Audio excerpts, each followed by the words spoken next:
ஆண்டவரை நோக்கி யாக்கோபு ஒரு விண்ணப்பத்தை ஏறெடுக்கிறார். அது என்ன விண்ணப்பம் என்றால் 26வது வசனம் 32ஆம் அதிகாரம் ஆதியாகமத்தின் புஸ்தகம் சொல்லுகிறது. அவர் நான் போகட்டும் பொழுது விடுகிறது என்றார். அதற்கு அவன் நீர் என்னை ஆசீர்வதித்தால் ஒழிய உம்மை போக விடேன் என்றான். வசனத்தில் அவன் ஆண்டவரை பார்த்து யாக்கோபு ஒரு காரியத்தை கேட்கிறான். நீர் ஆசீர்வதித்தால் ஒழிய உம்மை போக விடேன் என்றான். அநேக ஆசீர்வாதங்களை குறித்து நாம் வாசிக்கிறோம். குறிப்பாக முற்பிதாக்களுடைய ஆசீர்வாதத்தை நாம் பார்க்கிறோம். முற்பிதாக்கள் என்று சொன்னால் ஆபிரகாம், ஈசாக்கு, யாக்கோபு என்பவருடைய ஆசீர்வாதங்கள். இந்த 3 பேருடைய ஆசீர்வாதங்கள் விசேஷமானவைகள், எல்லாருக்குமே இருக்குது. ஆனால் இந்த 3 பேருடைய ஆசீர்வாதம் விசேஷமானது. குறிப்பாக அதில் ஆபிரகாமுடைய ஆசீர்வாதம் விசேஷமானது. ஆபிரகாமின் ஆசீர்வாதம் புறஜாதியாருக்கு வரும்படி அப்படின்னு சொல்லப்பட்டு பரிசுத்த ஆவியை குறித்தும் அந்த ஆபிரகாமுக்கு கொடுக்கப்பட்டதான அப்பம், ரசம், இது சம்பந்தமான விஷயங்களை குறித்தும் நாம் பார்க்கிறோம்.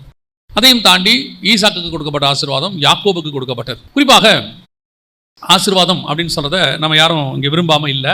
ஆசீர்வாதத்தை விரும்பாதவர்கள் யாரும் இல்லை. ஆனால் ஆசீர்வாதம் என்பது என்னங்கிறதுல தான் இப்போ பிரச்சனையே இருக்குது. புதிய ஏற்பாட்டு சபைக்கும் பழைய ஏற்பாட்டு சபைக்கும் என்ன வித்தியாசம்? அதாவது இன்னும் இப்படி சொல்லணும்னா நியாயப்பிரமாணத்துக்கும் சுயாதீன பிரமாணத்துக்கும் என்ன வித்தியாசம் அப்படின்னு கேட்டிங்கன்னு சொன்னால், நியாயப்பிரமாணத்தின் ஆசீர்வாதமானது ஆரம்பிக்கும் பொழுது ஆவிக்குரிய விதத்தில் இருந்தாலும் அது போக போக உலக பிரகாரமாய் தான் இருந்தது. ஆனால் நமக்கு முழுக்க முழுக்க மேலான ஆசீர்வாதம், அதாவது ஆவிக்குரிய ஆசீர்வாதத்தை குறித்து ஆண்டவர் வேதம் சொல்லுகிறது. கீழானவைகள் அல்ல மேலானவைகளையே நாடுங்கள் என்று சொல்லப்பட்டிருக்கிறது. நமக்கு கொடுக்கப்பட்ட ஆசீர்வாதங்கள் ரொம்ப வித்தியாசமானது. ஆனால் என்ன ஆச்சரியம்னு கேட்டிங்கன்னா, இந்த பழைய ஏற்பாட்டில் சொல்லப்பட்ட ஆசீர்வாதங்களுடைய ஆவிக்குரிய தனம் அது அவங்களுக்கு தெரியல. இப்போது கானானை சுதந்திரிக்கணுங்கிறது ஆபிரகாமுக்குரியது. ஆனால் அதனுடைய உண்மையை அவர் பின்னாடி புரிஞ்சுக்கிறார். அதனால தான் எபிரேயர் 11 சொல்கிறாரு, அதை அல்ல அதிலும் மேன்மையான பரமதேசத்தையே அவர் நாடினார் அப்படின்னு. இந்த கானானுங்கிறது பரம கானான். நம்மளை இப்போ எதை வாஞ்சிக்கிறோம்? பரம கானானை வாஞ்சிக்கிறோம். அவர் கானான் தேசத்தை விரும்பினார். நான் எதனால் இந்த தேசத்தை நான் சுதந்திரித்துக் கொள்வேன் அப்படின்னு கேட்கிறார். அவரை பொறுத்த வரைக்கும் ஆரம்பத்தில் என்னன்னு கேட்டீங்கன்னு சொன்னால், அந்த கானானை சுதந்திரிப்பது தான் ஆசீர்வாதமாக இருந்தது. ஆனால் கவனித்துக் கொள்ளுங்கள், அதற்கு பிறகு அவருக்கு அந்த ஆவிக்குரிய தரம் புரிகிறது. அதுக்கு பின்னாடி இருக்கிற ஆசீர்வாதம் புரியுது. அதனால தான் அப்புறமா அவர் சொல்றாரு, அந்த தேசத்தை நேசிச்சவர் சொல்றாரு, எதனால் சுதந்திரித்துக் கொள்ளுவேன்னு கேட்ட அதே ஆபிரகாம் தான் பின்னாடி ஆண்டவர்கிட்ட சொல்றாரு, இதை அல்ல இதிலும் மேன்மையான பரமதேசத்தையே அவர் நாடினார் அப்படின்னு இருக்கு. அப்போ அதனால் என்னன்னா, ஒரு இடத்துல அவருக்கு தெரிஞ்சிருச்சு, இந்த தேசத்தை குறித்து அல்ல வேறொரு தேசம் எனக்கு இருக்கிறது, இந்த எருசலேமை அல்ல தேவன் தாமே கட்டி உண்டாக்கின அஸ்திபாரம் உள்ள நகரம் அப்படின்னு இருக்கிறது, அந்த நகரத்தை குறித்து அப்படின்னு இருக்கிறது. ஒரு இடத்துல அவங்க புரிஞ்சுக்கிறாங்க, இது ஆசீர்வாதம் இல்லை, மேலான ஆசீர்வாதம் ஒன்று இருக்கு அப்படின்னு சொல்லி. ஆனால் புதிய ஏற்பாட்டு சபையை சார்ந்த இப்போ நாம அவங்க புரிஞ்சுக்கிட்ட அளவுக்கு கூட ஆசீர்வாதத்தை புரிஞ்சுக்கணுமான்னு தெரியல. இப்போ நமக்கும் அவங்கள மாதிரியே தான் இருக்கும். இப்போ பாருங்க, ஆண்டவர் ஆபிரகாமை அனுப்பும்போது என்ன சொல்லி அனுப்புறாரு? உன் பேரை பெருமைப்படுத்துவேன் அப்படிங்கிறார். இப்போ ஆபிரகாம் நினைச்சிருப்பாரு, ஆட்டோமேட்டிக்காக என்ன நினைச்சிருப்பாரு? ஓ, இந்த ஊரில் நம்ம பேரை பெரிய பேராக மாற்றுவார் போல அப்படின்னு சொல்லி. 15ஆம் அதிகாரம் வரைக்கும் ஆபிரகாமுக்கு எல்லா ஆசீர்வாதமும் வருது. வந்த உடனே நம்மள மாதிரியே தான் ஆபிரகாம் அடுத்த கேள்வி கேட்குறாரு, ஆண்டவரே எல்லாம் இருக்குதுப்பா, எனக்கு பிள்ளை இல்லையாப்பா அப்படிங்கிறார். உடனே ஆண்டவர் சொன்னார், இல்லைப்பா உனக்கு ஒரு பிள்ளையை நான் கொடுப்பேன்பா அப்படிங்கிறார்.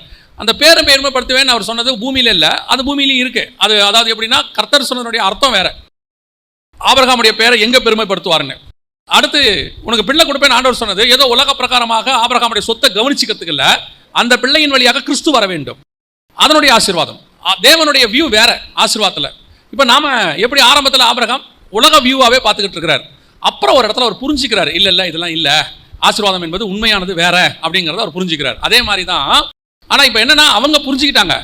இப்போ அந்த ஒரிஜினல் ஆசீர்வாதத்துக்குரிய நம்ம அவங்கள மாதிரியே தான் ஆரம்பத்தில் இருந்த மாதிரி இருக்கிறோம். இப்போ நாம எதை சொன்னாலும் இந்த பூமிக்குரியதை பற்றி தான் பார்க்குறோம், பூமிக்குரிய தான் யோசிக்கிறோம். இப்போ நம்ம எதை தான் யோசிக்கிறோம்? ஆண்டவர் எனக்கு ஒரு இடம் கொடுப்பாரா, ஒரு வீடு கொடுப்பாரா, சாகரத்துக்குள்ள ஒரு வீடு கொடுத்துருவாரா, ஒரு 25 வயசு ஆயிடுச்சுன்னா அதுக்குள்ளே பையனுக்கு எப்படியாவது ஒரு கல்யாணம் பண்ணி வச்சிருவாரா, கல்யாணம் பண்ணி வச்சாச்சுன்னா எப்படியாவது ஒரு பேரப்பிள்ளையை பாத்திர மாட்டோமா, பேரப்பிள்ளையை பார்த்த பிறகு எப்படியாவது அடுத்து அந்த பேரப்பிள்ளைக்கு ஒரு கல்யாணத்தை பாத்திர மாட்டோமா, இப்படியே தான் யோசிக்கிறோமே ஒழிய இவைகளுக்கு பின்னால் நமக்கு வேறொரு ஆசீர்வாதம் இருக்கிறது, அதை நாம் புரிஞ்சுக்கிறது இல்லை. அதே மாதிரி தான் யாக்கோபுக்கு பின்னாடி போனீங்கன்னு சொன்னா அங்கேயும் இதே மாதிரி விஷயம் இருக்கு. யாக்கோபு கொஞ்சம் விசேஷம், அவர் ஆசீர்வாதத்தை விரும்புகிறவர். ஆனால் ஒரு இடத்துல இந்த ஆசீர்வாதத்தை பெற்றுக்கிட்டே வரும்போது அவருக்கு ஒவ்வொரு ஆசீர்வாதத்துக்கும் இருக்கிற வித்தியாசம் தெரியுது. முதலாவது ஆசீர்வாதத்தை அவர் எங்க கேட்கிறாரு பாருங்க, வாசிங்க. ஆதியாகமத்தின் புத்தகம் 25ஆம் அதிகாரம் 31வது வசனம் வாசிங்க. அப்பொழுது யாக்கோபு, உன் சேஷ்ட புத்திர பாகத்தை இன்று எனக்கு விற்று போடு என்றான். அண்ணன் என்ன செய்யறான்னா, பசியில இருக்கிறான்.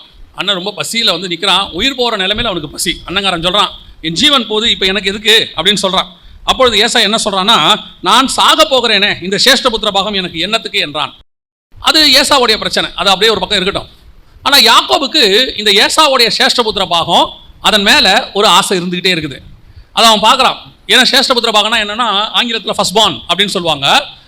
எபிரேய மொழியில் இந்த ஃபர்ஸ்ட் பார்னுக்கு எபிரேய வாழ்க்கையில் அதாவது யூதர்கள் இஸ்ரவேலர்கள் மத்தியில் ஃபர்ஸ்ட் பார்னுக்கு நமக்கு புரியும்படி சொல்லணும்னா 2 மடங்கு எல்லாத்துலேயும் கொடுப்பாங்க.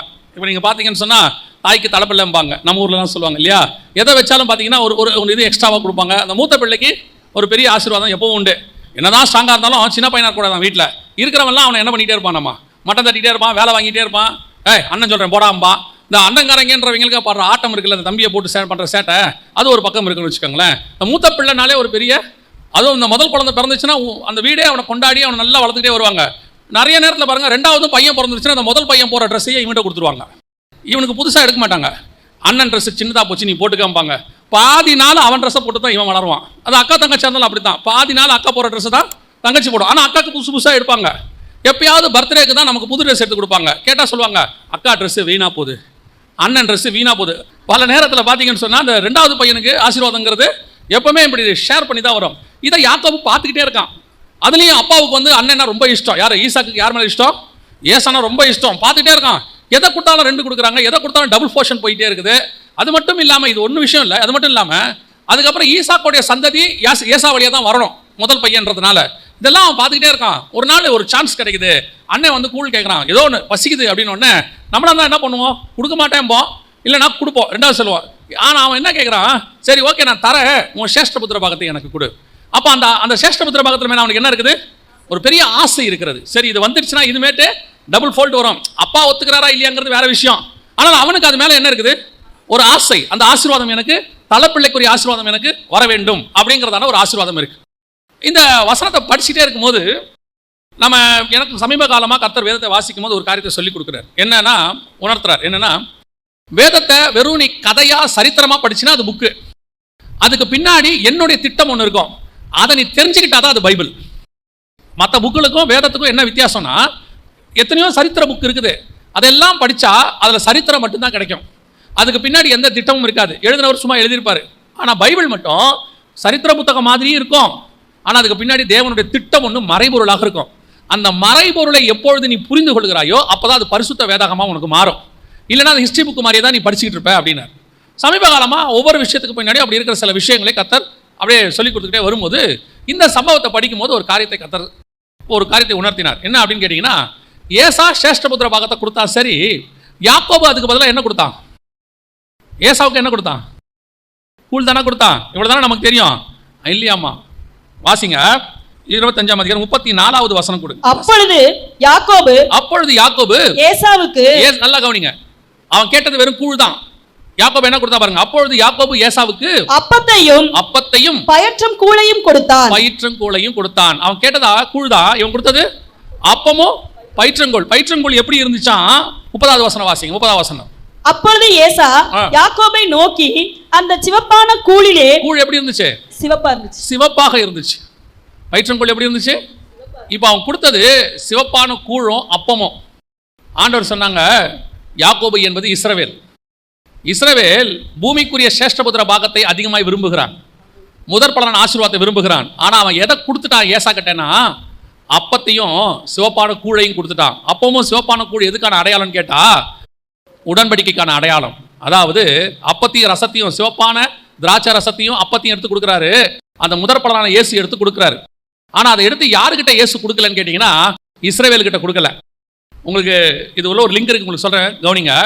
2ஆம் அதிகாரம் யோவான்ல மரியாள் இயேசு கிட்ட போய் திராட்சை ரசம் கேட்குறாங்க இல்லையா? அவர்களுக்கு திராட்சை ரசம் குறைவுபட்டது என்றாள். அப்பொழுது இயேசு, உனக்கும் எனக்கும் என்னன்னார். ஸ்திரீயே, உனக்கும் எனக்கும் என்ன அப்படின்னு கேட்டார். ஏன் அந்த இடத்துல மட்டும் அவர் ஸ்திரீன்னு சொன்னாரு? ஆதியாகமம் 3:15 ஆண்டவர் சொல்லும்போது தீர்க்கதரிசனம் சொல்றார், உனக்கும் ஸ்திரீக்கும் உன் வித்துக்கும் அவள் வித்துக்கும் பகை உண்டாக்குவேன். அது சபைக்கும் இயேசுக்கும் பிசாசுக்கும் அந்திகிறிஸ்துக்குமான தொடர்பு. அந்த இடத்துல ஸ்திரீ என்பது உலக பிரகாரமா யாரை குறிக்கும்னா மரியாதை குறிக்கும். ஸ்திரீயின் வித்தாக இயேசு வந்தார். இப்ப அந்த ஸ்திரீ சபை. இப்ப நியாயப்பிரமாண சபையினுடைய முடிவு தான் இயேசு. அந்த நியாயப்பிரமாண சபைக்கு அடையாளம் தான் மரியாள். அவங்க யூதர்களுக்கு திராட்சரசம் கேட்கறாங்க. யாருக்கு திராட்சரசம் இல்ல? யூதர்களுக்கு இல்ல, அவங்களுக்கு முடிஞ்சிருச்சு.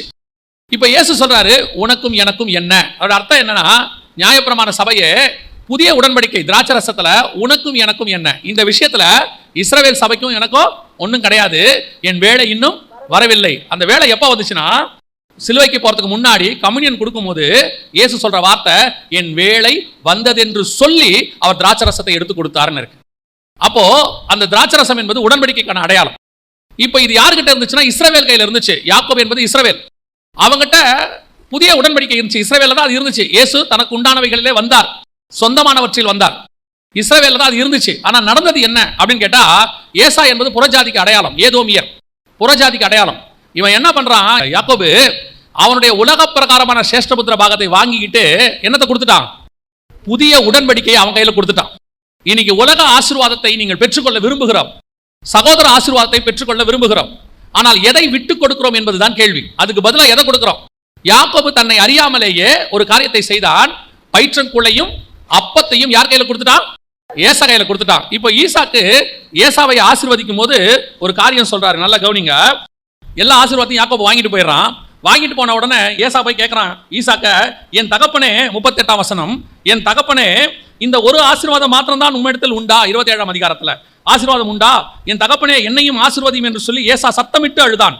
அப்பொழுது ஈசாக்கு சொல்ற ஒரு வார்த்தை பாருங்க, நீ உன் பட்டயத்தினாலே பிழைத்து, 40ஆவது வசனம், உன் சகோதரனை சேவிப்பாய், நீ மேற்கொள்ளும் காலம் வரும்போதோ உன் கழுத்தில் இருக்கிற அவனுடைய நுகத்தடியை முறித்து போடுவாய் என்றான். இது எதுக்கான அடையாளம் கேட்டீங்கன்னா, இந்த யாக்கோபு எல்லாத்தையும் வாங்கிட்டான், சேஷ்டபுத்திர பாகத்தை. இப்போ இவன் 2வது பையன் ஆயிட்டான்.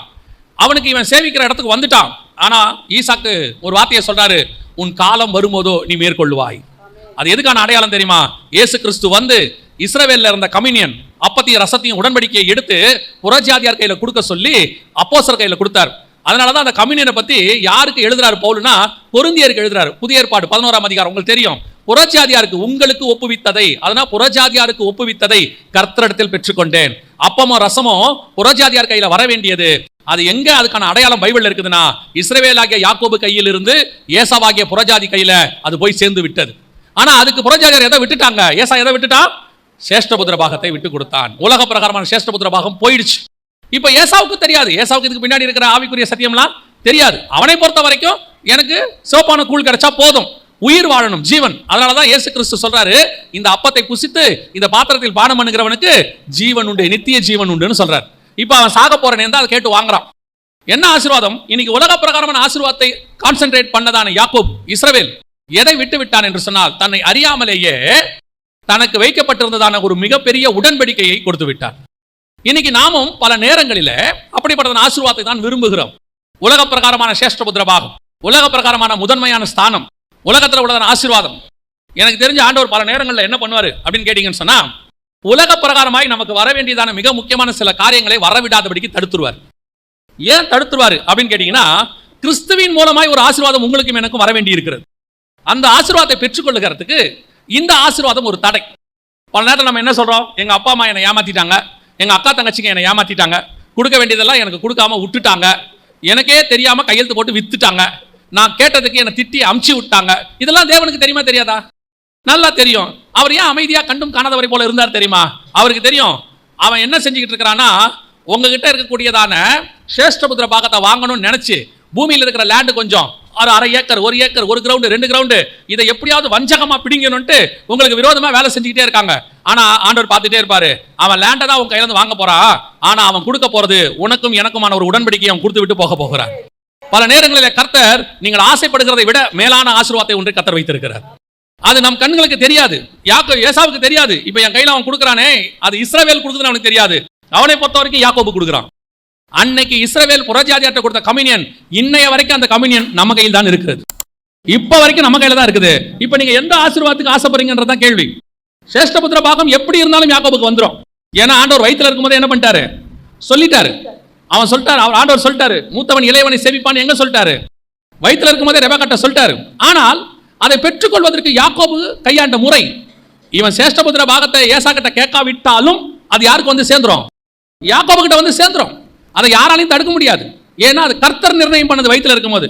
அதை பெற்றுக்கொள்வதற்கு நம்ம நடுவுல சில தந்திரம் பண்ற மாதிரிங்க. ஏசா சொல்லுவான், தந்திரத்தினாலே என்னிடத்துல அவன் பெற்றுக்கொண்டான்பா. அதை தான் உங்களுக்கு சொல்றேன். பல நேரத்தில் கர்த்தர் நமக்கு நியமிச்சதை நம்ம கையில கொண்டு கொடுத்துருவாரு.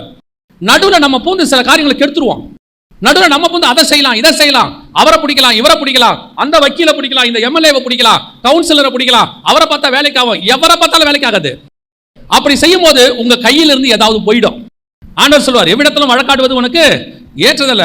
ஒரு இடம் வரும், உன்னை ஏமாத்தினவர்கள் கண்களுக்கு முன்பாக அவர்களுடைய நுகத்தடியை முறித்து போடுகிற காலம் ஒன்று வரும். கர்த்தர் உங்களை என்னை ஆசீர்வதிக்கிற காலம் ஒன்று வரும். ஆனா அந்த ஆசீர்வாதம் பூமிக்குரிய சேஷ்டபுத்திர பாகமா இருக்காது. இயேசு கிறிஸ்துவிடத்திலிருந்து வரக்கூடிய உடன்படிக்கையின் ஆசீர்வாதமாக இருக்கும். ஏசா கையில அப்பத்தையும் ரசத்தையும் அவன் கொடுத்துட்டான். அப்பத்தையும் சிவப்பான பயிற்றங்கூழையும் கொடுத்தான். யாக்கோபு ஆசைப்பட்ட முதலாவது ஆசீர்வாதம், பூமிக்குரிய ஆசீர்வாதம் என்ன தெரியுமா? அண்ணனை மாதிரி எனக்கு 2 மடங்கு வேணும், அவனை மாதிரி வேணும். இப்பவும் சொல்றேன், உங்களுக்கும் எனக்கும் கர்த்தர் வேற ஒரு ஆசீர்வாதத்தை வச்சிருக்கிறார். அது மேலானது. வானத்தையும் பூமியும் உண்டாக்கின தேவன், தேவனுடைய ஊழியக்காரர் ஆசீர்வதித்து கொடுத்த அப்பமும் ரசமும், கர்த்தர் முதற் பேரான இயேசு கொடுத்த ஆசீர்வாதம் நம்ம கையில இருக்கு.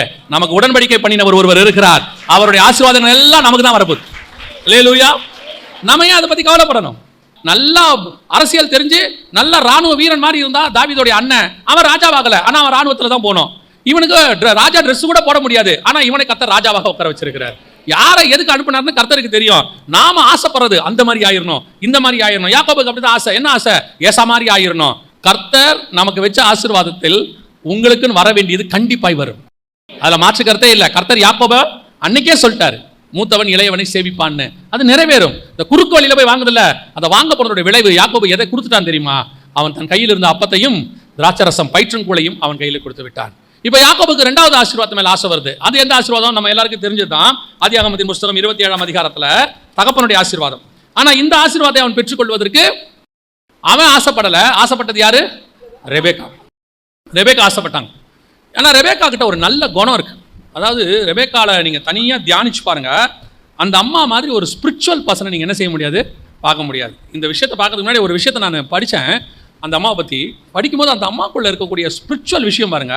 இந்த வசனத்தில் வாசிங்களேன், 27:41 வாசிங்களேன். யாக்கோபை தன் தகப்பன் ஆசீர்வதித்ததின் நிமித்தம் ஏசா யாக்கோபை பகைத்து, என் தகப்பனுக்காக துக்கிக்கும் நாட்கள் சீக்கிரமாய் வரும், அப்பொழுது என் சகோதரனாகிய யாக்கோபை கொன்று போடுவேன் என்று ஏசா தன் இருதயத்திலே சொல்லிக் கொண்டான். அடுத்த வசனம்.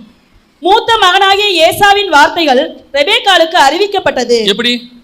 போதும். எப்படி? ஏசா எங்க சொன்னான்? இருதயத்தில் சொல்லிக் கொண்டான். இந்த காரியம் யாருக்கு அறிவிக்கப்பட்டது? எப்படி? அவன் மனசுல நினைச்சத ரெபேக்காட்ட யார் சொன்னா? புரியுதா? நான் அந்த வசனம் புரியுதா? நம்ம சாதாரணமா படிச்சுட்டு போயிடுவோம்.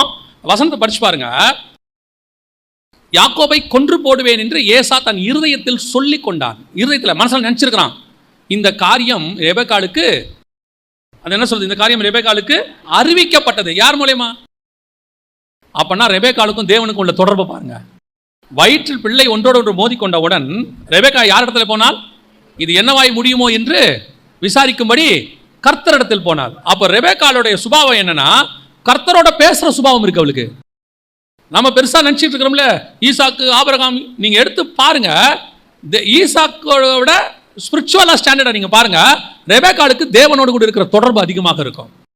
ஆபிரகாமில் இருந்த ஆசீர்வாதம் சாராள் கிட்ட போயிடும். யாக்கோபுக்கு தெரியாத விஷயம் லேயாளுக்கு தெரியும்.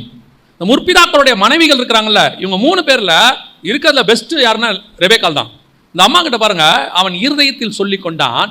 இந்த காரியம் ரெபேக்காளுக்கு, இந்த பெனாதாத்னு ஒரு ராஜா இருப்பான் சிரியா தேசத்துல, அந்த ராஜா ஒரு நாள் தன்னுடைய தலைவர்கள்லாம் கூப்பிட்டு கேட்பான், நான் போடுற திட்டத்தெல்லாம் யாரோ இஸ்ரவேல் ராஜாவுக்கு போய் சொல்லிடுறாங்க, உங்களில் யார் அப்படி போய் சொல்றது எங்களுக்கு சொல்லுங்கம்பாங்க.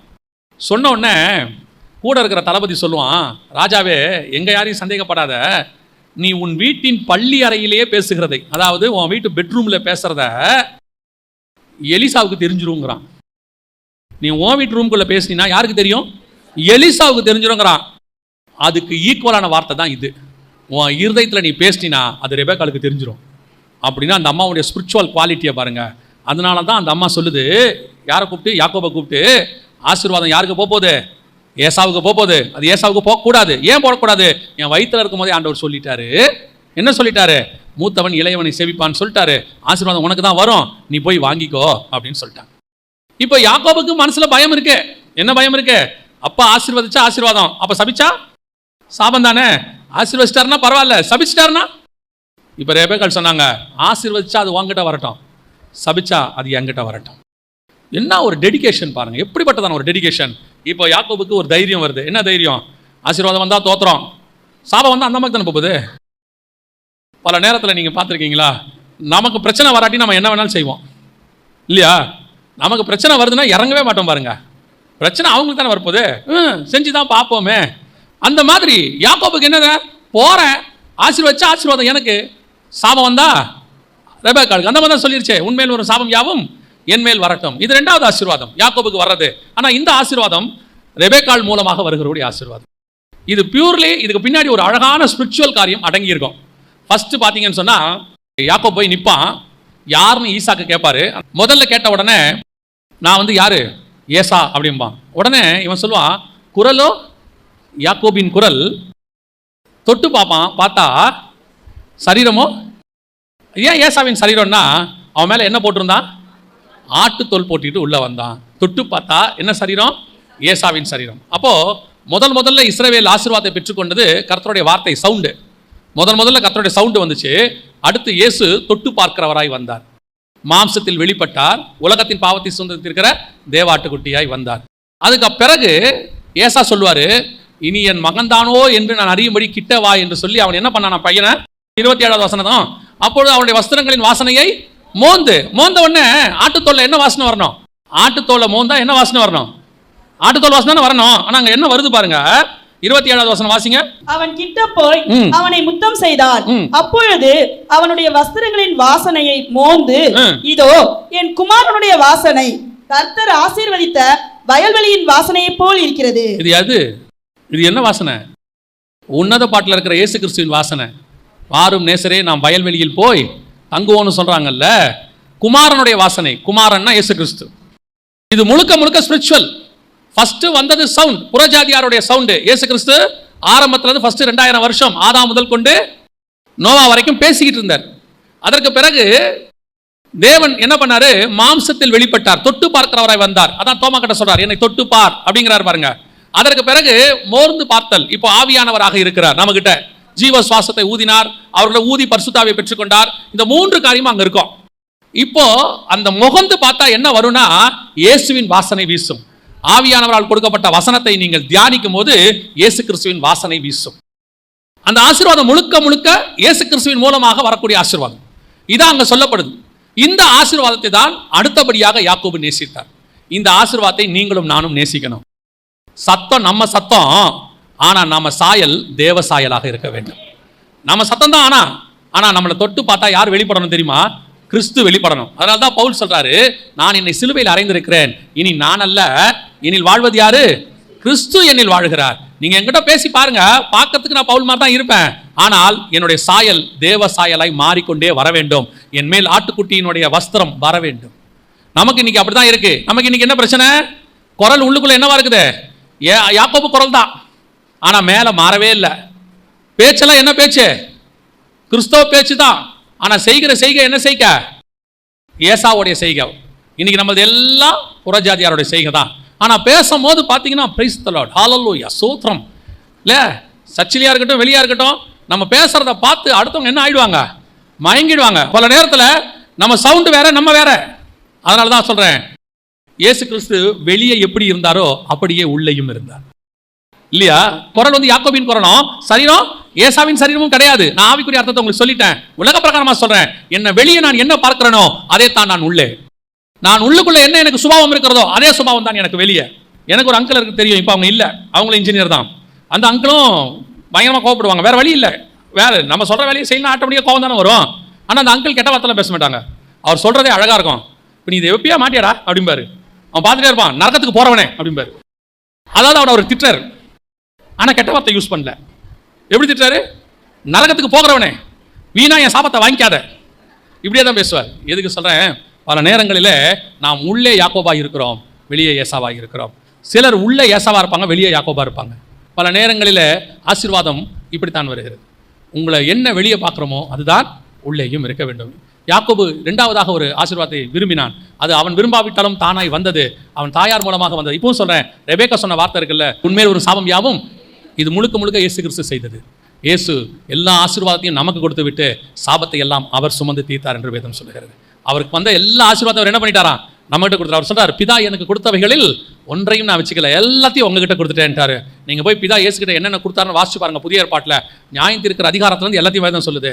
அத்தனையும் ஒரு யார்கிட்ட கொடுத்துட்டாராம், நம்மகிட்ட கொடுத்து வச்சிருக்கிறாரு. தேவன் தாமே அத்தனை அன்புள்ளவராக நம்மில் இருந்தார். அல்லேலூயா. இது 2வது ஆசீர்வாதம் யாக்கோபு பெற்றுக்கொண்டது. மூணாவது ஒரு ஆசீர்வாதம் இருக்கு. யாக்கோபுக்கு எங்கிருந்து வந்துச்சு வாசிங்க. ஆதியாகமத்தின் புஸ்தகம் 31ஆம் அதிகாரம் 1வது வசனத்தை வாசிங்க. லாபானுடைய குமாரர் எங்கள் தகப்பனுக்கு உண்டானவைகள் யாவையும் யாக்கோபு எடுத்துக்கொண்டான் என்றும் எங்கள் தகப்பனுடைய பொருளினாலே இந்த செல்வத்தை எல்லாம் அடைந்தான் என்றும் சொன்ன வார்த்தைகளை யாக்கோபை கேட்டான். இது மூணாவது. யாக்கோபு லாபானிடத்தில் வேலை செய்ய போகிறான். ஆனா மூன்றாவது ஆசீர்வாதம் எங்கிருந்து வருகிறது? லாபானின் புத்திரர் சொல்றாங்க, என் தகப்பனுடைய எல்லாம் யார் எடுத்துக்கொண்டா? ஆனால் அப்படி அவன் எடுக்கவில்லை. அவன் வேலை செஞ்சிருக்கிறான். 20 வருஷம் என்ன பண்ணியிருக்கிறான்? வேலை பண்ணியிருக்கிறான். வேலை பண்ணது மாத்திரமல்ல, அவனுக்கு உண்டானது மட்டும்தான் கிடைச்சிச்சு. அவனுக்கு உண்டானது மட்டும்தான் அவனுக்கு கிடைச்சிச்சு. அவன் என்ன கூலி வேலை செய்தானோ அதை கர்த்தர் அவனுக்கு தந்தார். என்ன லாபானுக்கு கொடுத்ததை விட கர்த்தர் இவனுக்கு அதிகமாக கொடுத்தார். அதை பார்க்கும்போது லாபானுக்கு என்ன தோணுது? நம்மளது எல்லாம் இவன் என்ன பண்ணிட்டான்? இது மூன்றாவது ஆசீர்வாதம்.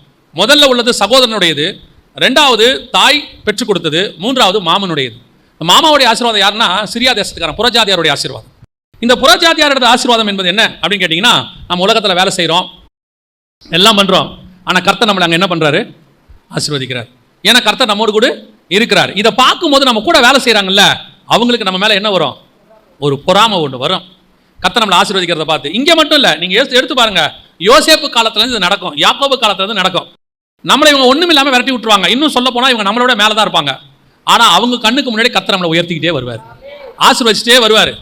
இதை எப்படியாவது நம்ம கிட்ட இருந்து எடுக்கணும்னு ஒரு கூட்டம் என்ன செய்யும்? முயற்சி பண்ணும். இந்த நேரத்துல தான் இந்த ஆசீர்வாதத்தை கர்த்தர் அவன் கைக்கு போகாமல் நம் கைக்கு வாங்கி கொடுப்பார். இல்லை, எனக்கு என்ன ஆச்சரியம்னா, 20 வருஷமா அவங்ககிட்ட பேசாம இருந்த ஆண்டவர் அந்த இடத்துல ஒரு காரியம் அவனை பார்த்து சொல்லுவாரு பாருங்க. 11வது வசனம் 31:11 வாசிங்க. அன்றியும் தேவதூதன் ஒருவர் சொப்பனத்தில் யாக்கோபே என்றார், இதோ இருக்கிறேன் என்றான். அப்பொழுது அவர், உன் கண்களை ஏறெடுத்து பார், ஆடுகளோட பொலியும் கடாக்கள் எல்லாம் கலப்பு நிறமும் புள்ளியும் வரியும் உள்ளவைகளாய் இருக்கிறது. லாபான் உனக்கு செய்கிற யாவையும் கண்டேன். நீ தூணுக்கு அபிஷேகம் செய்து எனக்கு ஒரு பொருத்தனையை பண்ணின பெத்தேலிலே உனக்கு தரிசனமான தேவன் நானே. இப்பொழுது நீ எழுந்து இந்த தேசத்தை விட்டு புறப்பட்டு உன் இனத்தாரில் இருக்கிற தேசத்திற்கு திரும்பி போ என்று சொன்னார் என்றான். லிட்டரலா ஆண்டவர் சொல்லியிருக்காரு புறப்பட்டு போ அப்படின்னு சொல்லி. 20 வருஷம் அங்க வேலை செஞ்சிருக்கிறான் கர்த்தர். அந்த 20 வருஷத்துல இப்ப சொல்றாரு, நீ போதும், என்ன செஞ்ச? வேலை செஞ்சது போதும், புறப்பட்டு போ. ஆனா இங்க நல்லா கவனிச்சு பாருங்க, இந்த இடத்துல சொல்லப்பட்டது எல்லாமே உன்னை சுத்தி லாபான் செய்கிற எல்லாத்தையும் நான் என்ன பண்ணியிருக்கிறேன்? பார்த்துக்கிட்டே இருக்கிறேன். நீ வேலை செய்கிற இடத்துல நம்ம புறஜாதியார்ட்ட இருக்கும்போது நாம உண்மை உள்ளவர்களாக தான் இருக்கிறோம். ஆனால் நம்மை சுத்தி அவர்கள் செய்கிற காரியங்களை யார் பார்த்துக்கிட்டே இருக்கிறா?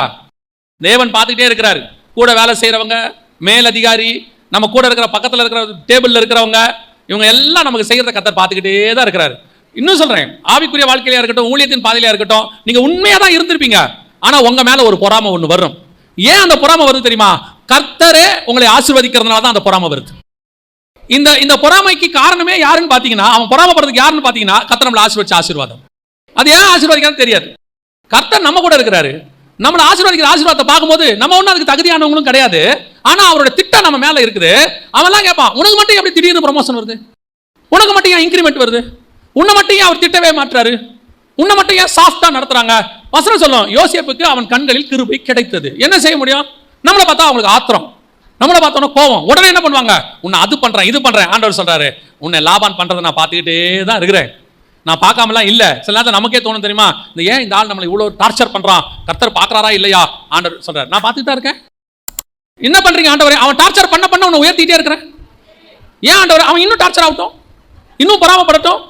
நீங்க யோசிச்சு பாருங்க, சவுல் டென்ஷன் ஆக ஆக தாவீதை உயர்த்திக்கிட்டே இருப்பாரு. ஏன்னா உயர்த்திட்டே இருக்காங்க. தானியேலுக்கு விரோதமா இவனுக்கு கிரியை செய்ய செய்ய தானியேலை மேல தூக்கிக்கிட்டே இருப்பாரு. ஏன்னா அவன் மேல போயிட்டே இருக்கிறான். அதுக்கு தான் நான் எப்பவும் சொல்வேன், நம்ம கிட்ட ஒரு சுபாவம் இருக்கு. என்ன தெரியுமா?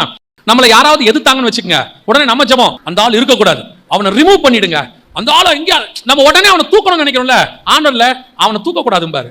என்ன பண்ணும்? அவன் அங்கேயே தான் இருக்கணும். என்ன, அவன் கண்ணுக்கு முன்னாடி மேல போயிட்டே இருக்கணும். அவன் டென்ஷன் ஆகிறத நான் பார்க்கணும். ஆண்டவர் சொல்றார், லாபான் உனக்கு செய்கிறதை நான் பார்க்கிறேன், கடைசியா அவன் நடக்கும். ஆண்டவர் சொல்றார், சரி போதும், புறப்பட்டு போ. ஏன் இதுக்கு மேல இவன் கூட இருக்கிறத? அவனுக்கு பயந்து போல, உன்னை ஆசீர்வதிக்கிற காலம் வந்துருச்சு, அடுத்த ஆசீர்வாதத்துக்கு நீ போகணும். எங்க போனோம்? பெத்தேலுக்கு போனோம். அங்க போனா தான் உன்னை வச்சு நான் அடுத்த காரியம் செய்ய முடியும். நீ புறப்பட வேண்டிய காலம் வந்தது, புறப்பட்டு போ. ஏன் இத்தனை நாள் நீ இருந்தது போதும். ஆண்டவர் உனக்கு சொன்ன காரியங்கள் எல்லாம் கொண்டு செய்கிறார், உன்னை ஆசீர்வதிக்கிறார். உனக்கு விரோதமாக உருவாக்கின ஒரு கண்களுக்கு முன்பாக ஜீவனோடு கூட வைத்தார். உன்னை ஒழிப்பேன்னு சொன்னவன் கண்ணுக்கு முன்னாடி இன்னும் வச்சாரு. பலருக்கு என்ன, உன்னை மாத்திரன்னு சொன்னவங்களுக்கு முன்னாடி அவனை மாத்திட்டார் ஆண்டவர். உன்னை இந்த இடத்தோடு தூக்குறேன்ற பாரு, அவனை தூக்கி இருப்பாரு. என்ன நடந்துச்சு? சில சொல்லுவாங்க, என்னன்னே தெரியல, திடீர்னு அந்த ஆளை காணும். திடீர்னு அவர் காணும் இல்ல, அவர் தேவ பிள்ளைகளுக்கு எதிராக எழுப்பினவர். ஆண்டவர் பிளான் பண்ணிக்கிட்டே இருந்தாரு. அவர் உச்சத்துக்கு வரும்போது, தம்பி நீ போயிட்டு வந்து போயிட்டார். அந்த தேவன் நம்மோடு கூட இன்னும் இருக்கிறார், இன்னும் ஜீவனோடு கூட இருக்கிறார். நமக்கு ஒரு ஆசீர்வாதம் வரும். எது வரும் தெரியுமா?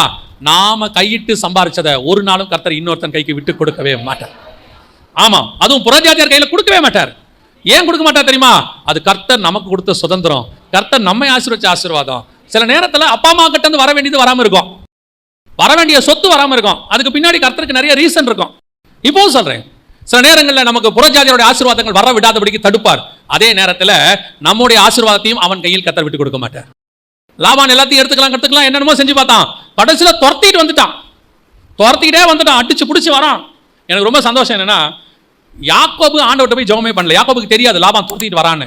அவன் பாட்டு கேஷுவலா இருக்கான் பெயர் சபாவில், துரத்திட்டே வரான். வந்துட்டு பெரிய பந்தாவா பேசுவார் லாபான். உன்னை என்ன வேணாலும் பண்றதுக்கு எனக்கு என்ன இருக்கு, அதிகமாக இருக்காது, அவர் அடிச்சு வெட்டி போட்டுருவேன். நான் நேற்று நைட்டு ஆண்டவர் என்கிட்ட பேசிட்டார், உன்னை ஒன்றும் செய்யக்கூடாதுன்ட்டார். அதனால் நான் உன்னை ஒன்றும் செய்யலை கூட. காரணம், துரத்துனது லாபான், காப்பாத்தினது கர்த்தர். கர்த்தரை தாண்டி யார் என்னை நம்மளை என்ன செய்ய முடியும்? யாரும் எதுவும் செய்ய முடியாது. அவன் சொல்லுவான். சிலர் சொல்லுவாங்க, உன்னை இல்லாம பண்ணிடுவேன், அப்படி பண்ணிடுவேன், இப்படி பண்ணிடுவேன், உன்னை நடுத்தரில் நிறுத்தி காட்டுறேன் பாரு. ஒன்றும் பண்ண முடியாது. இப்போ சொல்றேன், ஒன்றும் பண்ண முடியாது. காரணம் என்ன தெரியுமா? அவனுக்கும் நமக்கும் நடுவில் தேவனாகிய கர்த்தர் ஒருத்தர் நியாயம் இருக்கிறவர் இருக்கிறார், வழக்காடுகிறவர் இருக்கிறார். அவரை தாண்டி நம்ம கிட்ட வரவே முடியாது. எங்க வர? நம்ம ஒன்றும் பலசாலிலாம் கிடையாது. நான் சொல்லுவேன், பைபிளை நான் பார்த்ததுலேயே அதிக பயந்த சுபாவம் யாரு, பயந்தாங்கொள்ளி யாருன்னு கேட்டீங்கன்னா யாக்கோபு தான். பயந்துகிட்டே இருப்பான். ஏசா கிட்ட சேஷ்டபுத்திர பாகத்தை வாங்கிட்டான், ஆனா பயம். அப்பா கிட்ட ஆசீர்வாதத்தை வாங்கிட்டான், பயம். ஊரை விட்டே ஓடிட்டான். அங்க போனா லாபான் கிட்ட பயம், இங்க போனா சிமியோனும் லேவியும் ஒருத்தனை கொலை பண்ணிடுவாங்க, அங்க பயம். அவன் வாழ்நாளெல்லாம் பயம். ஆனா ஒண்ணு, அவ்வளவு பயந்தாலும் அவன் தலை முட்டிய கூட எவனையும் தொட விட மாட்டார் கர்த்தர். நடுவில் நின்று வழக்காடுவார். நீங்களும் நானும் அப்படித்தான். நம்மளை பார்க்கறதுக்கு அப்படி தெரியாது, பந்தாவே தெரியும். தெரியுமா உங்களுக்கு? இந்த எலியா இருக்காமல, பயங்கர பந்தா ஆளு. கர்த்தருக்கு முன்பாக நிற்கிற நான், சூரியனை இறக்குற எல்லாம். ஏசபேல் ஒன்று சொன்னவனு ஊரு விட்டு ஓடிட்டான் பாருங்க. நாளைக்கு இந்நேரம் உன் தலை இருக்காதுன்னு ஒன்று இதை எலியா கேள்விப்பட்ட உடனே வனாந்தரத்துக்கு ஒரு நாள் பிரயாணம் போய் சூரச்செடிக்கையில் படுத்து, போதுங்க தாவே நான் சாகிறேன். ஆனால் ஆண்டவர் சொல்றாரு, பயப்படவே பயப்படாதே யாக்கோபு என்னும் சிறு மந்தையே, பயப்படாதே. வானத்தையும் பூமியும் உண்டாக்கின தேவன் நம்மோடு கூட இருக்கிறார். அவரை தாண்டி யாரும் எதுவும் நம்மளை எதுவுமே செய்ய முடியாது. உன்னை சிங்கக்கபில போறவனா இருந்தாலும் ராஜாவை நைட்டு தூங்க மாட்டாரு. தானியல் படுத்து தூங்கிட்டான், ராஜா தூங்கல. காலில் வந்து கேட்கிறாரு, தானியலே தேவன் உன்னை விடுவிக்க வல்லமை உள்ளவராக இருந்தாரா? அதெல்லாம் நல்லபடியாக தான் இருக்கிறேன், கவலைப்படாதன்றான் இவன். அவனை ராஜா தூங்கல. பல நேரத்தில் நமக்கு விரோதமாக எழும்புறவனோட தூக்கத்தை ஆண்டவர் தூக்கிடுவார். நமக்கோ நல்ல நிம்மதியான நித்திரையை கர்த்தர் கட்டளையிடுவார். அல்லேலூயா. ஒரு புறஜாதியாரும் உங்கள் ஆசீர்வாதத்தை எடுக்கும்படி கர்த்தர் அனுமதி கொடுக்கவே மாட்டார். ஒரு வேளை யாராவது எடுத்துட்டு போனாலும் கவலைப்படாதிருங்கள், அதை 2 மடங்காக 10 மடங்காக திருப்பி தர கர்த்தர் வல்லமை உள்ளவராக இருக்கிறார். நம்முடைய ஆண்டவர் சர்வ வல்லமை உள்ள தேவன். அல்லேலூயா. கடைசியாக ஆரம்பத்தில் வாசிச்ச வசனம் திருப்பி வாசிங்க, முடிக்கலாம். ஆதியாகமத்தின் புஸ்தகம் 32ஆம் அதிகாரம் 26வது வசனம். அவர் நான் போகட்டும், பொழுது விடுகிறது என்றார். அதற்கு அவன், நீர் என்னை ஆசீர்வதித்தால் ஒழிய உம்மை போக விடேன் என்றார். இதான் யாக்கோபு கேட்ட கடைசி ஆசீர்வாதம். ஃபர்ஸ்ட் அண்ணனுடைய சேஷ்டபுத்திர பாகத்தை ஆசைப்பட்டான். அடுத்து அப்பா கிட்ட இருந்து ஆசீர்வாதம் வந்துச்சு. அடுத்து மாமா கிட்ட இருந்து புறஜாதியார் இருந்து ஆசீர்வாதம் வந்துச்சு. இதெல்லாம் வந்தது உண்மை. சரி, இவ்வளவு ஆசீர்வாதம் இருக்குது, எல்லாம் இருக்குது, ஓகே ரைட்டு பரவாயில்ல அப்படின்னு நினைச்சா, இப்போ யாக்கோபு நினைக்கிறான், எங்க அண்ணன் கிட்ட இருந்து ஆசீர்வாதம் இல்லை, எங்க அப்பா கொடுத்த ஆசீர்வாதம் என் கண்ணுக்கு முன்னாடி இப்ப தெரியல, எங்க மாமா கிட்ட இருந்து புறஜாதியார் இருந்து ஆசீர்வாதம் கண்ணுக்கு முன்னாடி இருக்கு, ஆனா நாளைக்கு காலையில இதெல்லாம் இருக்குமான்னு தெரியாது. ஏசா வந்துகிட்டு இருக்கிறான். இந்த எந்த ஆசீர்வாதமும் எனக்கு உண்மையான ஆசீர்வாதம் கிடையாது. ஆண்டவரே நீங்க ஆசீர்வச்சிருங்க. அவனுக்கு ஒண்ணு மட்டும் நல்லா தெரியும், கர்த்தர் ஆசீர்வதிச்சவனை மனுஷனால் ஒண்ணுமே செய்ய முடியாது, நீங்க மட்டும் என்ன ஆசீர்வதிச்சுட்டு போயிருங்கன்னு கேட்கிறேன். யாக்கோபுடைய சேஷ்டபுத்திர பாகம் இருக்கு, இப்ப அதை எடுக்கிறதுக்கு ஒருத்தன் வந்துகிட்டு இருக்கான். எங்க அப்பாவுடைய ஆசீர்வாதம் வந்துச்சு, நான் தந்திரமா வாங்கிட்டேன்னு கோபக்காரன் ஒருத்தன் வந்துகிட்டு இருக்கான். எங்க மாமாவுடைய ஆசீர்வாதம் வந்துச்சு, அதையுமே நீங்க தான் காப்பாத்தி கொடுத்தீங்க. ஆனா இது எல்லாமே உண்மையான ஆசீர்வாதமா எனக்கு தெரியாது. ஆனா எனக்கு ஒரு ஆசீர்வாதம் தெரியும். என்ன தெரியும் தெரியுமா? நீங்கள் ஆசீர்வதித்தால் ஒழிய உம்மை நான் போக விடேன். ஒரு விஷயம் மட்டும் நல்லா தெரிஞ்சுக்கொள்ளுங்க, கர்த்தர் ஆசீர்வதித்த உங்களையும் என்னையும் இந்த உலகத்தில் இருக்கிற எவனும் சபிக்க முடியாது, அழிக்க முடியாது, எதுவுமே செய்ய முடியாது. எனக்கு பைபிளில் ரொம்ப பிடிச்ச ஒரு விஷயம் என்னன்னா, நோவா குடிவரி தெரிஞ்சு எழுந்திருப்பாரு இல்லையா? எழுந்திரிச்ச உடனே தன்னுடைய இளைய குமாரன் தனக்கு செய்ததை அறிந்து, நோவா வெறி தெளிந்து எழுந்து தன் இளைய குமாரன் தனக்கு செய்ததை அறிந்து, செய்தது யாரு? இளையகுமாரன் யார் செஞ்சது? இளையகுமாரன் பேர் என்ன? சேம் காம் யாபேத்து தான். காம் தான் செஞ்சது. இந்த வேலையை செஞ்சது யாரு? காம். அவ யாரை சபிக்கணும்? காம தானே சபிக்கணும். ஆனா நோவா காம சபிக்க மாட்டாரு. நோவா என்ன சொல்றாரு? தன் இளையகுமாரன் தனக்கு செய்ததை அறிந்து யார் சபிக்கப்பட்டவன்? ஏன் காம சபிக்காம கானான சபிச்சாரு? கானான் யாருன்னா காமுடைய பையன். அதாவது நோவா பையன் செஞ்சதுக்கு பையனை சபிக்காம யாரை சபிச்சாரு? பேரனை சபிச்சிட்டாரு. ஏன் பேரனை சபிக்கிறாரு பையனை சபிக்காமன்னு கேட்டீங்கன்னா 9ஆம் அதிகாரம் 1வது வசனத்துல கர்த்தர் நோவாவையும் அவன் குமாரரையும் ஆசீர்வதித்து, அப்படின்னா நோவாவுக்கு நல்லா தெரியுது, இப்ப நான் என்னத்தான் என் இளையகுமாரன் சபிச்சாலும் அந்த சாபம் என்ன செய்யாது, அவன் மேல நிக்காது. ஏன் நிக்காதுன்னா கர்த்தர் அவனை ஆசீர்வதிச்சிட்டார். சரி, இவனை விட்டுருவான். இவனுக்கு அடுத்து யாரு சேஷ்ட புத்திரபாகம்? அவன் பையன் கானான், அவனை சபிச்சிருவான். அந்த ஆசீர்வாதத்தை அவ்வளவு வல்லமை இருக்குமானால், கர்த்தர் ஆசீர்வதித்தவனை நோவாவால சபிக்க முடியாதானால், கர்த்தர் ஆசீர்வதித்த உங்களையும் என்னையும் இந்த பூமியில் இருக்கிற எந்த மனுஷனும் சபிக்கவே முடியாது. அத்தனையும் நம்ம மேலோட ஆசீர்வாதம் தான். அத்தனையும் ஆசீர்வாதம் தான். எப்படிப்பட்ட ஆசீர்வாதம் பாருங்க. ஆனா இந்த ஆசீர்வாதம் அவனுக்கு சும்மா வரல தெரியுமா? அந்த இடத்துல ஆண்டவர் ஒரு அழகா ஒரு கேள்வி கேட்பாரு, வாசிங்க. இப்ப 26ல் அவன் கேட்கிறான், நீர் என்னை ஆசீர்வதித்தால் ஒழிய உம்மை போக விடு. அடுத்தது அவர் உன் பேர் என்ன என்று கேட்டார். ஏன் இவருக்கு தெரியாதா? தெரியும், இவருக்கு தெரியும்ல. இவன் என்ன சொன்னான்? யாக்கோபு என்றான். இந்த இடத்துல அர்த்தம் புரியுதா உங்களுக்கு ஏதாவது? ஆக்சுவலா யாக்கோபு ஆசீர்வாதத்தை ஈசா கிட்ட இருந்து வாங்கும்போது இதே கேள்வியை ஈசாக்கு கேட்பான், மகனே நீ யார் அப்படின்னு கேட்பான். இதே யாக்கோபு சொன்னா நான் ஏசான்னு சொன்னான். இவன் தானே சொன்னான். இப்போ திருப்பி தகப்பன் கேட்குறாரு, பரம தகப்பன் கேட்குறாரு, உன் பேர் என்னான்னு கேட்குறாரு. ஏன் நீ முன்னாடி பேரை மாற்றி சொல்லி ஆசீர்வாதத்தை வாங்கிட்டு வந்த, இப்போ உன் பேர் என்ன? இப்போ சொல்கிறான், நான் யாக்கோபு, இப்போ நான் உன்னை ஆசீர்வதிக்கிறேங்கிறார். பல நேரத்தில் நாம் ஆசீர்வாதத்தை தந்திரமாய் வாங்கியிருக்கலாம், குறுக்கு வழியில் வாங்கியிருக்கலாம், ஒரு வேளை யார் வேணா சொல்லியிருக்கலாம், அவங்க சொன்னதுனால வாங்கியிருக்கலாம். ஆனால் ஆண்டவர் கேட்குறாரு, அந்த ஆசீர்வாதம் அல்ல, இப்போ நான் உன்னை ஆசீர்வதிக்கிறேன். அந்த ஆசீர்வாதத்தை வாங்கின நீ ஊரை விட்டு ஓடுன. அவங்க அப்பா கிட்ட ஆசீர்வாதம் வாங்கினது ஊரை விட்டு ஓடனா? உங்க அப்பா கிட்ட ஆசீர்வாதத்தை பேரை மாற்றி சொல்லி வாங்கின, ஊரை விட்டு ஓடன. இப்போ உன் பேர் என்ன? யாக்கோபு. உண்மையை சொன்ன, இனி நீ ஊருக்குள்ள போலாங்கிறார். அதுக்கப்புறம் தான் அவன் எங்க புறப்பட்டு போறான்? ஊருக்குள்ள போறான். தப்பான விதத்தில் வாங்கின ஆசீர்வாதமா இருந்தாலும் நீ ஊரை விட்டு ஓடுற நிலைமை வரும். சில நேரத்தில் உண்மையை சொல்லுவதனால பிரச்சனை வரும் நீ நினைச்சினா, கர்த்தர் சொல்றாரு இல்ல, உடே தகப்பன் திருப்பி கேட்கிறாரு, உன் பேர் என்ன? அந்த தகப்பன்கிட்ட ஏசான்னு சொன்னவன் இந்த தகப்பன் சொல்றான், நான் யாக்கோபு. இப்ப சொல்றாரு, நான் உன்னை ஆசீர்வதிக்கிறேன். அந்த தகப்பன் பேரை நீ தப்பா சொல்லி வாங்கின, என்கிட்ட உண்மையா சொல்லி வாங்கியிருக்கிற. அந்த ஆசீர்வாதம் ஊரை விட்டு ஓட வச்சுச்சு. இந்த ஆசீர்வாதம் உன்னை ஊருக்குள்ள திருப்பி கொண்டு வந்துருச்சு. அல்லேலூயா. இதுதான் மெய்யான ஆசீர்வாதம். இந்த ஆசீர்வாதத்தை தான் கர்த்தர் உங்களுக்கும் எனக்கும் நியமித்து வைத்திருக்கிறார். நிறைய பேர் சொல்லுவாங்க யாக்கோபுனா எத்தன் அப்படின்னு. இல்ல, யாக்கோபுனா அடிச்சுவட்டை பின்பற்றுகிறவன். ஏன்னா அங்க குதிங்காலை பிடிச்சிக்கிட்டே வெளியே வந்தான்ல, அவங்க அண்ணன் காலை பிடிச்சிட்டே வந்தான் இல்லையா, அதனால அந்த காலை பிடிச்சிக்கிட்டு வரவேன்னு அர்த்தம். இப்போ அவர் சொல்றாரு, நீ உங்க அண்ணன் பேரை சொல்லி தானே ஆசீர்வாதம் வாங்கின, உன் பேரை சொல்லி வாங்க முடியல, இப்போ உன் பேரை சொல்லு, நான் உன்னை ஆசீர்வதிக்கிறேன். அவன் சொல்றான், நான் குதிங்காலை பிடிக்கிறவன் இல்ல, நீ தேவனுடைய ஜனம். இன்னொருத்தன் காலை பிடிச்சி வாங்கின ஆசீர்வாதம் இல்ல, இன்னொருத்தன் பேரை சொல்லி வாங்கின ஆசீர்வாதம் அல்ல. நான் உன்னை இஸ்ரவேலாய் மாத்துகிறேன், தேவனுடைய ஜனமாய் மாத்துகிறேன், என்னுடைய ஆசீர்வாதத்தை நான் உனக்கு தருகிறேன். இந்த ஆசீர்வாதத்தில் உன்னை இருந்து ஒருவனும் உன்னை தூக்க முடியாது. இப்ப யோசிச்சு பாருங்க, இஸ்ரவேலை ஆசீர்வதிக்கிறவர் உறங்குவதும் இல்லை, தூங்குவதும் இல்லை. இஸ்ரவேலை காக்கிறவர் உறங்குவதும் இல்லை, தூங்குவதும் இல்லை. இஸ்ரவேலின் தேவனாகிய கர்த்தர் உங்களையும் என்னையும் ஆசீர்வதிக்க வல்லமை உள்ளவராய் இருக்கிறார். பல நேரங்களிலே நாம் எது ஆசீர்வாதம் தெரியாம இருக்கிறோம். யாக்கோபுக்கு எது ஆசீர்வாதம் தெரியல. அண்ணனுடைய சேஷ்டபுத்திர பாகத்தை ஆசீர்வாதம் நினைச்சான், அதனால பகை வந்துருச்சு, அதனால கம்யூனியன் கையை விட்டு போயிடுச்சு. அம்மா சொன்னாங்கன்னு போய் அப்பா கிட்ட பேரை மாத்தி சொல்லி பொய் சொல்லி ஆசீர்வாதம் வாங்கினா, அது பொய் சொல்லி வாங்கின ஆசீர்வாதம். என்ன சொன்னாலும் அந்த ஆசீர்வாதம் அப்பா கிட்ட சொன்ன பொய்.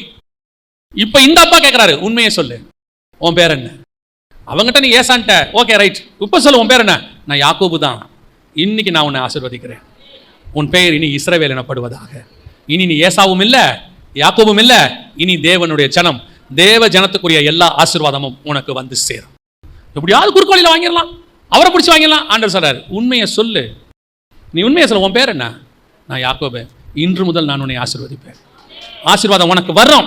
ஆண்டவரே சர்டிஃபிகேட்டுக்கு வரம்போடு, ஆண்டவரே ரேஷன் கார்டு அதுக்கு வரமா போடு, ஆண்டவரே கம்யூனிட்டி சர்டிஃபிகேட் அதுக்கு வரம்போய். அப்புறம் எப்படி தான் ஆசீர்வாதம் வரும்? பரத்திலிருந்து வர்றோம். சர்வ வல்லமை உள்ள தேவன் உங்களுக்கு ஒரு சீட்டு கொடுக்கிறான்னா அதை தடுக்க யாராலையும் முடியாது. நமக்கு தான் பல நேரங்களில் அறிவு பொத்துக்கிட்டு வேலை செய்யும். அப்படியே மேல ஆட்டுத்தோலை போத்திக்கிட்டு, எப்படியும் யாக்கோபு நேரா யாக்கோபு மாதிரி பேசிருக்க மாட்டான், கொஞ்சமாவது ஏசா மாதிரி பேச ட்ரை பண்ணியிருப்பான். இப்போ நம்ம அப்படி தானே செய்வோம். குரல் மாற்றி இந்த ஃபோன்லாம் சிலர் பாருங்களேன், குரல் மாற்றி பேசுகிற மாதிரி பேசுவோம், பேசும்போதே தெரியும் நமக்கு அவன் தான் பேசுகிறாரு. அப்புறம் கேட்போம், நீ தானே கண்டுபிடிச்சிட்டீங்களா அப்படின்னா. அதான் தெரியுது பேசும்போதே நமக்கு. அந்த மாதிரி தான் யாக்கோபு பேசும்போதே அவருக்கு தெரிஞ்சு போச்சு இது யார் தான்ட்டு. ஆனால் அவர் கேட்குறாரு, ஓ பார்க்கறதுக்கு ஏசா மாதிரியே இருக்குதே, பேசுறது பார்த்தா யாக்கோபு மாதிரி இருக்குதே. எல்லா ஆசீர்வாதமும் தகப்பன் கிட்ட போய் சொன்னான் ஏசான்னு, ஊரை விட்டு ஓடிட்டான். இப்போ தகப்பன் கேட்குறாரு, உன் பேர் என்ன? யாக்கோபு. சரி ஊருக்குள்ள வா திரும்பி. உலக ஆசீர்வாதம் ஊரை விட்டு ஓட பண்ணும், தேவனுடைய ஆசீர்வாதம் ஊருக்குள் வர பண்ணும். அல்லேலூயா. யாக்கோபின் மெய்யான ஆசீர்வாதம் அவர் கையில் இருக்கிறது, நம்முடைய மெய்யான ஆசீர்வாதமும் அவர் கையில் இருக்கிறது. அல்லேலூயா. நாம் ஜெபிக்க போகிறோம். எல்லாம் எழுந்திரிக்கலாமா தேவ சமூகத்தில்? ஆண்டவர் உங்களுக்கு ஒரு உண்மையான ஆசீர்வாதம் வச்சிருக்கிறார். அது கீழானதல்ல, மேலானது. வானத்திலிருந்து ஒரு பிளான் உங்க மேல இருக்கு. பரலோகத்தினுடைய திட்டம் ஒன்று உங்கள் தலைமையில் இருக்கிறது. ஆபிரகாம் இடத்தை ஆசைப்பட்டார், இந்த தேசத்தை நான் எதனால் சுதந்திரத்துக் கொள்வேன். ஒரு நாள் அதே ஆபிரகாம் சொல்றார், இது இல்லை, இதிலும் மேன்மையான பரமதேசத்தையே நான் நாடினேன். அண்ணனுடைய ஆசீர்வாதம், அப்பாவுடைய ஆசீர்வாதம், மாமாவுடைய ஆசீர்வாதம் எல்லாத்தையும் பெற்றுக்கொண்ட யாக்கோபு ஒரு நாள் தேவனை பார்த்து கேட்கிறார், நீர் என்னை ஆசீர்வதித்தால் ஒழிய உம்மை நான் விட மாட்டேன். ஏன் யாக்கோபு இவ்வளவு ஆசீர்வாதம் வச்சிருக்கிறியே? இவ்வளவு ஆசீர்வாதமும் ஆசீர்வாதம் அல்ல, நீர் ஆசீர்வதிக்கிற ஆசீர்வாதம் தான் மெய்யான ஆசீர்வாதம். ஆண்டவர் உன்னை வானத்துக்குரிய ஆசீர்வாதத்தினால் நிரப்ப விரும்புகிறார், நிரப்ப விரும்புகிறார். உங்களுக்கு விரோதமாய் உருவாக்கப்படுகிற எல்லா ஆயுதத்தையும் வாய்க்காமல் போக பண்ண போகிறார். உங்களை விரட்டிக்கிட்டு வர்றவங்க, துரத்திக்கிட்டு வர்றவங்க, ஏசா மாதிரி ஆட்கள் உங்களை கொலை பண்ண வர்றாங்க நீங்க நினைக்கிறீங்க. ராமுழுக்க தூக்கம் இல்லாம இருக்கீங்க, என்னை ஒழிச்சு கட்டிடுவாங்கன்னு நினைக்கிறீங்க. ஆண்டவர் சொல்றார், இல்ல இல்ல இல்ல இல்ல, அவர்கள் எல்லாம் வந்து உன்னோடு சமாதானமாய் போவார்கள். ஏசா வந்து சமாதானமாய் போனான், லாபான் வந்து சமாதானமாய் போனான். எனக்கு தான் பயம் என்ன நடக்குமோன்னு. கர்த்தர் சொல்றார், ஒன்னும் நடக்காது, உன்னை யாரும் எதுவும் செய்ய முடியாது. காரணம், சர்வ வல்லவருடைய ஆசீர்வாதம் உன்னோடு கூட இருக்கிறது. உச்சம் தலை முதல் உள்ள கால் வரைக்கும் ஆசீர்வதிக்கிற தேவன் உன்னோடு கூட இருக்கிறார். உனக்கு விரோதமாய் உருவாக்கப்படுகிற ஆயுதங்கள் வாய்க்காது. தைரியமா நீங்க சொல்லுங்க. அவன் நினைச்சான் லாபானுடைய ஆசீர்வாதம் இருந்தா நல்லா இருக்கும்னு. இப்ப அந்த லாபான் ஆசீர்வாதம் தான் அவனுக்கு பிரச்சனை. ஏசா வரானே, இதெல்லாம் கொண்டு போட்டுருவானோ, வெட்டிடுவானோ, ஆத்துக்கு அந்த பக்கம் கொஞ்சம், ஆத்துக்கு இந்த பக்கம் கொஞ்சம் மாத்தி நிக்க வைக்கிறான். ஏசாவுக்கு அந்த ஆசீர்வாதத்தில் கொஞ்சம் கொடுத்து அனுப்புறான். முன்னாடி அனுப்புங்க, ஏசாவை கூல் பண்ணுங்க. எவ்வளோ காரியத்தை செஞ்சு பார்க்கறான். ஆனா அவனுக்கு ஒண்ணு தெரியல, ஒண்ணுமே நீ தரல. ஆனா லாபானை சமாதானமாய் தேவன் போக பண்ணினார். நீ ஒன்னும் கொடுத்தாலும் கொடுக்காவிட்டாலும் உன்னை சமாதானமாய் போக பண்ணுகிற ஆண்டவர் ஒருவர் இருக்கிறார். உனக்கு பிரச்சனை வராதபடி அவர் பத்திரமாய் பாதுகாத்துக் கொள்வார். அவர் உங்க கூட இருக்கிற வரைக்கும் ஒரு கவலையும் நமக்கு கிடையாது. நம்மோடு கூட இருந்து அவர் வழக்காடுகிறவர், நமக்காக யுத்தம் பண்ணுகிறவர், நமக்காக பரிந்து பேசுகிறவர், வேணுமென்றால் நமக்காக அவரே சாபத்தை சுமக்கிறவர். அப்படிப்பட்ட ஒரு தேவன் நம்மோடு கூட இருக்கிறார். ஒப்பு கொடுப்போமா தேவ சமூகத்தில்? ஆண்டவரே, இந்த உலகத்தில் இருக்கிற எல்லா ஆசீர்வாதத்தை விட உங்ககிட்ட இருக்கிற மேலான ஆசீர்வாதம் தான் எங்களுக்கு தேவை. ஆண்டவரே, அப்பா அம்மா மாமனார் மாமியார் மூலமா வர ஆசீர்வாதத்தை விட எனக்கு உங்க மூலமா வர ஆசீர்வாதம் தான் மேலான ஆசீர்வாதம். ஒப்பு கொடுப்போமா? சர்வ வல்லமையுள்ள எங்கள் தகப்பனே, இந்த அருமையான வேலைக்காய் உமக்கு நன்றி. நீர் எங்களை ஆசீர்வதித்தால் ஒழிய வேற எந்த ஆசீர்வாதமும் எங்களுக்கு நிலையானது அல்ல. ஆண்டவரே, நீங்க எங்களை ஆசீர்வதிக்கிற தேவன், நீர் எங்களை ஆசீர்வதிக்கிற தேவன். பூமிக்கும் வானத்துக்கும் நீர் சர்வ வல்லமை உள்ள தேவனாய் இருக்கிறார். எங்கள் மேல் வைத்திருக்கிற பரலோகத்தின் திட்டத்தை, ஆசீர்வாதத்தை, பரலோகத்தின் ஆசீர்வாதத்தை எங்களுக்கு தந்து ஆசீர்வதிப்பீராக. முடிவு பரியந்தம் அதில் நிற்க எங்களுக்கு கிருபை பாராட்டும். எங்கள் ஆண்டவர் இயேசு கிறிஸ்துவின் நாமத்தில் ஒப்பு கொடுத்து ஜெபிக்கிறோம் எங்கள் ஜீவனுள்ள நல்ல பிதா.